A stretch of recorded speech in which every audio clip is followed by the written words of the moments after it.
Welcome back to Uncensored. Dr. Gabor Mate is still with me. Dr. Mate, I want to talk to you about something else now, which made you sort of globally brought to the world's attention earlier this year when you sat down with Prince Harry to talk about his book, Spare. And it got a lot of attention, this. I just wondered, you've expressed since then regret, really, that you ever did it.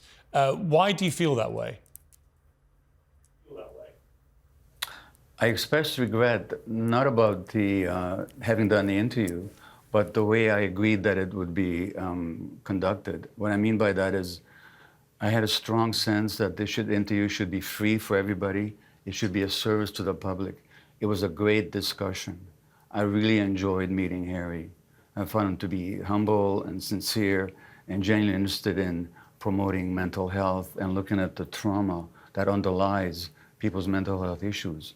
What was wrong with it is that it was put behind a paywall. So a lot of people had to buy his book in order to watch the interview. A lot of 4 million people already had. They were excluded from watching the interview. And so that's what I regretted. I did not regret doing the interview. I enjoyed it. And I thought it was a really good discussion between two people, two flawed people who were willing to look at their flaws. So I'm glad I did it. But in retrospect, I would not agree to it unless it was aired freely for the whole world to see. Harry felt the same way, by the way, afterwards. We both wanted it released, but the lawyer said that since it was marketed as a pay-for-viewing, one-time event, we'd be slapped with a class action suit if we released it. So unfortunately, a lot of people didn't see it. Those who did, for the most part, expressed a lot of appreciation. Let me play a clip from the interview you conducted. I'll come back to you after this. And then at some point you say, towards the end of the book, when is someone in this family going to break free and live? Mm-hmm. Have you done that? I have now. Yeah. What does it feel like? Feels great. I do. I mean, once the book came out, I felt incredibly free. I felt a huge weight off my shoulders. Now, we have very different views about Prince Harry. I'll lay my cards on the table. I think he's behaved disgracefully towards his family, particularly when Prince Philip was dying, and then the Queen was dying, the family was in grief, and all he and his wife Meghan seem to have done to me is chuck flames at the family from abroad and tried to damage them and the institution of the monarchy. But it's interesting that he believed there, and I recognise you feel differently, he believed there that he's found freedom. But in all your experience of talking to people through, similar kind of family trauma, if you like, can you really find happiness if your freedom involves disconnecting yourself from your entire family? Well, it's a really good question. My eldest son and I, Daniel, with whom I wrote our book, The Myth of Normal, Trauma, Illness, and Healing in a Toxic Culture, are writing a new book now. It's called Hello Again, a fresh start for parents and their adult children. Families are tough. Families hurt each other. Children are traumatized in families. Harry was traumatized in his family, not because his parents didn't love him, but because they were carrying their own trauma and passing it on to the next generation. I passed on my trauma to my children. I didn't mean to, but I did. And so sometimes people can work these things out if there's the willingness on both sides, and people do make mistakes. And I do believe Harry made some mistakes.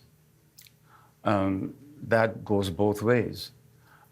People can work it out, and sometimes they can't. And sometimes people find freedom in having to disconnect.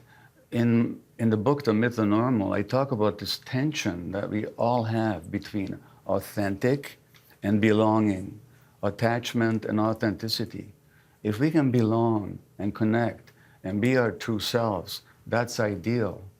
But what do we do if in order to be our true selves, our families or our communities won't accept us? Well, for example, over this Israel issue, I made a decision a long time ago that for me, speaking the truth, which doesn't make me right, but speaking my truth is more important than who likes me and who doesn't like me.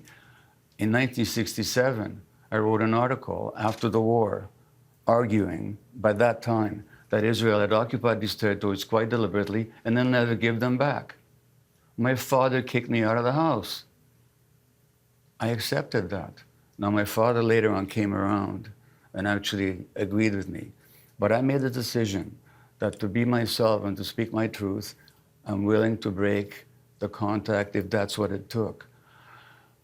A lot of people in that situation, and Harry in that family with a very troubled young mother and a loveless marriage, and a father who was having an affair before he was born, a family that was not a whole lot of touching and holding. There's multiple reasons to say that he was a very traumatized child, and in order to become himself, he had to distance himself. Now, did he do it right? Exactly the ideal way? Maybe not, but you know what? When I look at myself at age 38 or 35, boy, did I make a lot of mistakes. So this is all part of the human drama. Yeah. And families sometimes work it out, sometimes they don't. It's true. It's very true. Dr. Mate, I've got to leave it there. It's been fascinating. Please come back on the show again another time. I've really enjoyed talking to you. Likewise, I really appreciate you giving me this listening. Thank you. A pleasure. Thank you very much. On Sense of Next, is it time to give the